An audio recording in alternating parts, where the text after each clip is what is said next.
जी सब तो पहले तो मैनू बड़ी खुशी हुई है कि अज हल्का मुहिबान सैफ गोजरा के ज़ेरे तमाम अज की खूबसूरत नशिस्त जी है असी इकट्ठे हुए हैं सारे बेली दोस्त सज्जन मित्र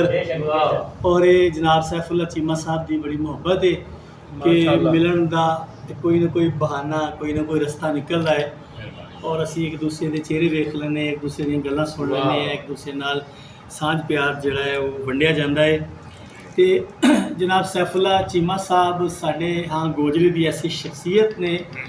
जिन्हां दी शख्सियत दी कई परतां ने माशाअल्लाह। गल सी आप एक अच्छे सियासतदान ने एक तो मतलब समाजी एक सियासी शख्सियत ने और अपने स्टूडेंट जिस टाइम इन्होंने लाइफ सी उस टाइम स्टूडेंट यूनियन के लीडर भी रहे और इस दे नाल एक बहुत अच्छे कानूनदान और बल्कि जिन्हें साढ़े बुकला ने गोजरे दे उन्हां विचों मोस्टली लोग जिन्हां जिहड़े ने उन्हां दे असातिज़ा च इन्हां दा शुमार हुंदा है और इहदे नाल जिहड़े शेरी पक्ष आ जिहड़ी इन्हां दी शेरी खेतर जिहड़ी इन्हां दी खिदमात है वो भी बड़ी सलाहनयोग है। एक तो शेर दे जिहड़े तखलीकी अमल चों गुजरते हैं उत्थे अपनी थां एक एक वधिया काम है जी, लेकिन जी 96 तो लैके तो हुण तक मेरे ख्याल को 30 साल के करीब अरसा हो गया इन्हां दी जिहड़ी खिदमात है ना जी, कदी हल्का मुहिबान अदब गोजरा दे बैनर हेठ कदी हल्का मुहिबान सैफ गोजरा दे ज़ेरे एहतमाम वो अपनी जगह पर है और ये तमाम चीज़ां जिहड़ियां जिसले एक बंदा तखलीक दे अमल चों गुजरदा एक टाइम ऐसा हुंदा सी कि शायर जनाब किताबां लिख जाते सन वो कई दियां तो छपदियां भी नहीं सन,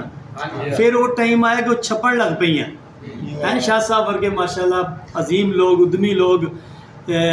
हलाशेरी भी देंगे ने एप्रीशिएट करते हैं कि यार छापो किताबां और दोस्त छापते हैं फिर छपन लग पई। फिर छपियां हुई किताबां भी बहुत सारिया इग्नोर होंदियां रही खोले होंदियां रही, लेकिन यह बड़ी अच्छी गल है कि हुण छपियां किताबां ते जिहड़ी साडे मुख्तलिफ यूनिवर्सिटियां ने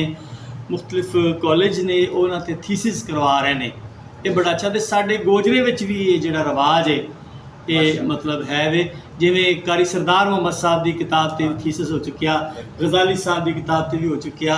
और तबस्सुम बटालवी साहब की शख्सियत MPhil हो चुकिया। इस तरह हुण साडे जनाब बहुत ही मोहतरम बड़ी हर मन प्यारी शख्सियत बड़े हर मन भांदे जी साडे मान साडा त्राण साडी जान जनाब सैफुल्ला चीमा साहब से भी रिफा यूनिवर्सिटी वालों यह जोड़ा MPhil का थीसिस होया है ये बहुत वधिया गल, ये बड़ी वधिया गल है जी। असीं दिलों मुबारकबाद पेश करते हैं तो दिलों मुबारकबाद पेश करते हैं जिंदे वसते रहन कहना जी। हाँ जी होर भी गोजरे के सह लोग ने अमजद बाबर साहब से होया मेरी किताब उम्रों लंबी रात 2015 में थीसिस हो चुकिया। फिर जड़ा वाले ने जोड़ा अदबी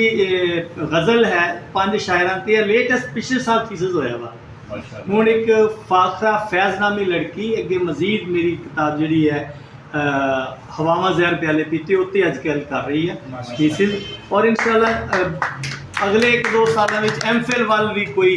जरा ना कोई राह निकलेगी इंशाअल्लाह ताला। तो ये बड़ी मैं कहना कि बड़ी सलाहनयोग गल है, इस तरह करके शायर जरा ना वो सांभिया जाता है हमेशा ले। असीं जनाब एक बार फिर हुजूर मुबारकबाद पेश करते हैं।